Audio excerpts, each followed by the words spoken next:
আমারি কবর দিও মদিনা মাথায়, আমারি কবর দিও মদিনা মাথায়।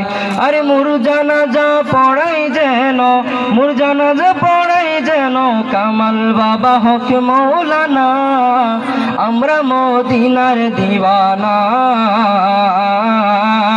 আমরা মদিনার দিওয়ানা।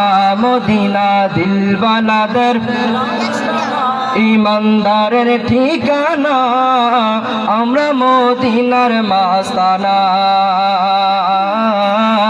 আমরা মদিনার দিওয়ানা। আল্লাহ তাআলা আমাদের সকলকে মদিনার গোলাম হিসাবে কবুল করুন না। আমি যে কথাটা আমি আপনাদের সামনে বলছিলাম যে হজের বিষয়, হজের কথা বলতে গিয়ে একটা কথা স্মরণ হলো যে যেমন নামাজ যেমন আল্লাহ তাআলার জন্য খাস, কিন্তু ওই নামাজের মধ্যে আল্লাহর রসুলকে সালাম না দিলে, আল্লাহর ওলিদেরকে সালাম না দিলে যেমন নামাজ হয় না, ঠিক তেমনি হজও আল্লাহ তাআলার জন্য, কিন্তু এই হজ হচ্ছে আল্লাহর নবী এবং ওলিদের শান। করুন না সুবহানাল্লাহ। এখন বলতে পারেন হজ কিভাবে আল্লাহর নবী এবং ওলিদের শান হয়? একটু চিন্তা করে দেখেন, এখানে তো অনেক হাজিরা আছেন। আপনারা 9 জিলহজ আরাফাতের ময়দান অবস্থান করেন না?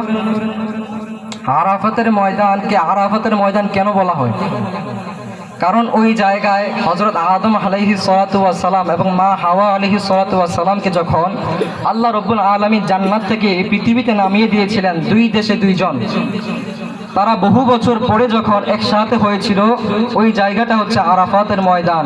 আর আরাফাত শব্দের হচ্ছে পরিচয় লাভ করা, সাক্ষাৎ লাভ করা। যখন তারা হযরত আদম আলাইহিস সালাতু ওয়াস সালাম এবং মা হাওয়া আলাইহিস সালাতু ওয়াস সালাম বহু বছর পর একসাথে হয়েছিল, মুলাকাত হয়েছিল, এই জন্য আল্লাহ তাআলা ওই সাক্ষাতের জায়গাকে আরাফাতের নাম হিসাবে বদল করে দিয়েছেন। পরি সুবহানাল্লাহ।